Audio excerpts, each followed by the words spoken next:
Well, blessings to you, my NACOG family. I pray that you're walking in the knowledge that the Lord is not only with us and in us, He is for us as we trust and obey Him. Well, today I have an ask to present to you and some information to share with you.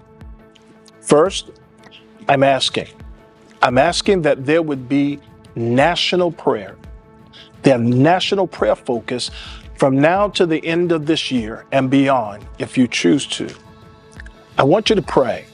Pray for national and local youth ministries across all our churches.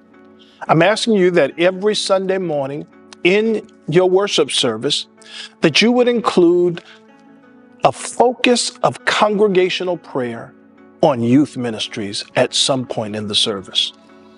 You see, the reality is, in many areas, the pandemic devastated youth ministries, some which were already struggling in many of our congregations. Thank God for those congregations and those ministries that had the technology and they had creativity that they were able to utilize in ways that helped them to stay connected. But unfortunately, many were not able to. Our NIYC, National Inspirational Youth Convention, was able to host virtual conventions throughout the pandemic. And then in 2023, thank God, they were able to return to an in-person convention experience. It is my understanding that the goal of NIYC is not just to have an annual convention as great as they are, but is also to help local youth ministries to reach and disciple youth in their local communities and congregations.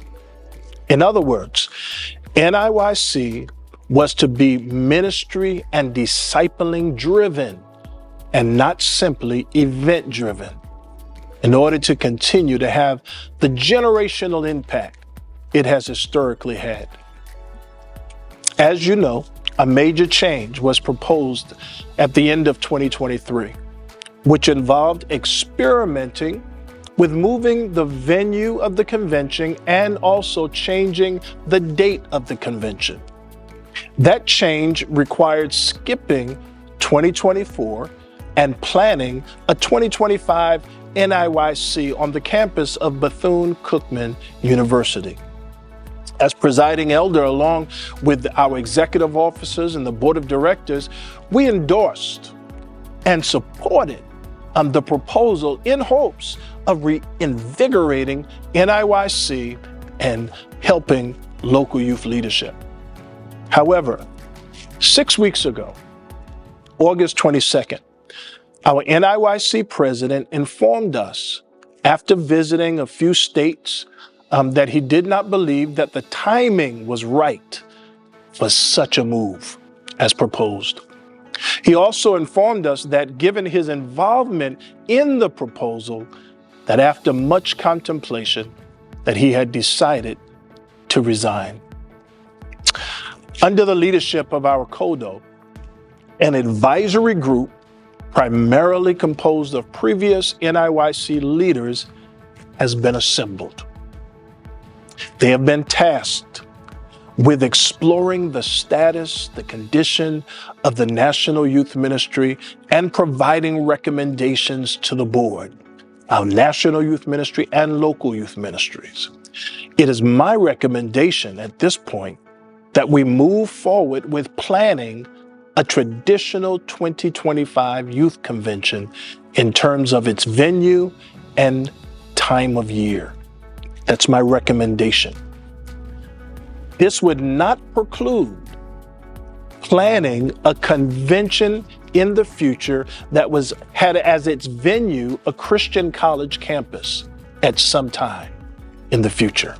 However, please realize this is only a recommendation. A decision will be made under the leadership of our presiding elder-elect. In the meantime, this youth advisory group, they have already recommended that census-like studies be undertaken so that we can determine the actual condition and needs of both local ministry and our national ministry for youth across our congregations.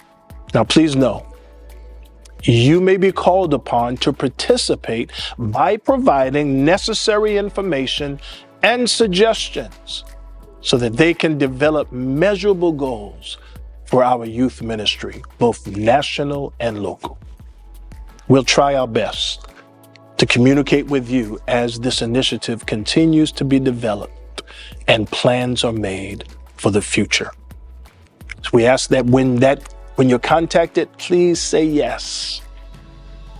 In closing, let me recommend that each state, each city, that you would plan some type of joint youth gathering that involves several congregations in your area this December 2024.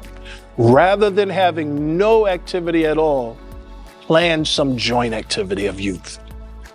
I leave this scripture with you as the basis for our mutual responsibility and participation in this call to prayer for the future of youth ministry, both locally and nationally.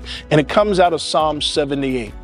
And as I read it from verse 4, I also encourage you to go and read Joel, the first chapter. This is what Psalm says. We will not hide them from their descendants. We will tell the next generation the praiseworthy deeds of the Lord, his power, and the wonders he has done.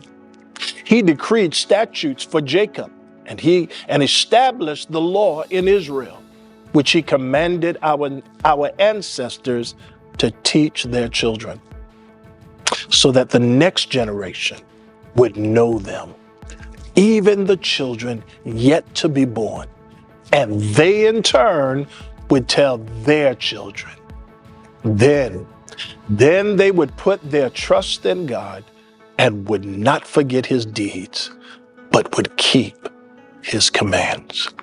We let that be the basis of your participation and your prayers from now until the end of the year, every Sunday morning in your Sunday morning service.